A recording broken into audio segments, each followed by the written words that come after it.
નમસ્તે, મારું નામ નરેન્દ્ર દેસાઈ છે।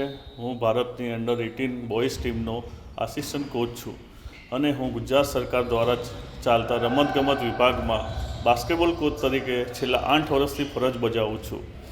અંડર-18 એશિયન ચેમ્પિયનશિપ ગુજરાતમાં યોજાઈ રહી છે। તારીખ 13 થી 23 સુધી અંડર-18 ચેમ્પિયનશિપમાં ટોટલ 16 દેશો ભાગ લેવાના છે। આપણા દેશના માનનીય વડાપ્રધાન શ્રી નરેન્દ્રભાઈ મોદી સાહેબ, ગુજરાતના મુખ્યમંત્રી Shri Bhupendrabhai Patel, young and dynamic deputy CM સાહેબ શ્રી હર્ષભાઈ સંઘવીનો ખૂબ જ આભાર વ્યક્ત કરવા માગું છું, કારણ કે ગુજરાતમાં આ ફર્સ્ટ વાર ટુર્નામેન્ટ થઈ રહી છે।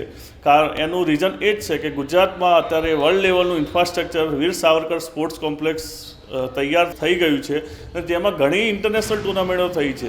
આપણા ગુજરાતમાં ઘણી ઇન્ટરનેશનલ ટુર્નામેન્ટો થઈ રહી છે। આવનારા વર્ષમાં Commonwealth game, world and police fire game 2029માં યોજાવાની છે અને માનનીય વડાપ્રધાન સાહેબશ્રીનું સપનું છે કે ગુજરાતમાં આપણે ઓલિમ્પિક હોસ્ટ કરીએ। તે સપનું આપણે એમનું સાકાર કરીશું। સ્પોર્ટ્સ યુનિવર્સિટીમાંથી આપણે diploma sports coaching, bachelor of physical education, sports management જેવા આપણે કોર્સ પહેલાં આપણને આઉટ ઓફ ગુજરાત બહાર કરવા જવું પડતું હતું અને એ કોર્સો આપણે સ્વર્ણિમ ગુજરાત સ્પોર્ટ્સ યુનિવર્સિટીમાં બી ચાલુ કર્યા છે।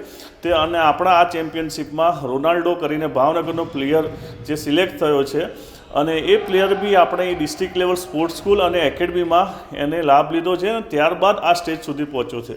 તો આ સ્ટેજમાં પહોંચવા બદલ એને ગુજરાત સરકારે ખૂબ જ લાભ અને સહકાર આપ્યો છે। છેલ્લા લાસ્ટ 1 મહિનાથી આપણને નારણપુરા સ્પોર્ટ્સ કોમ્પ્લેક્સ ખાતે આપણો ઇન્ડિયન ટીમનો કેમ્પ લાગી રહ્યો છે। વર્લ્ડ ક્લાસ લેવલની ફેસિલિટીઝ છે। આપણા ટોટલ 12 પ્લેયરો રિપ્રેઝેન્ટ કરશે ભારતની ટીમમાં અને ટોટલ 16 કન્ટ્રીઓ આવવાની છે। આપણે ખૂબ જ સારી મહેનત કરી છે અને ખૂબ જ સારું પરફોર્મન્સ આપીએ એવી હું આશા વ્યક્ત કરું છું।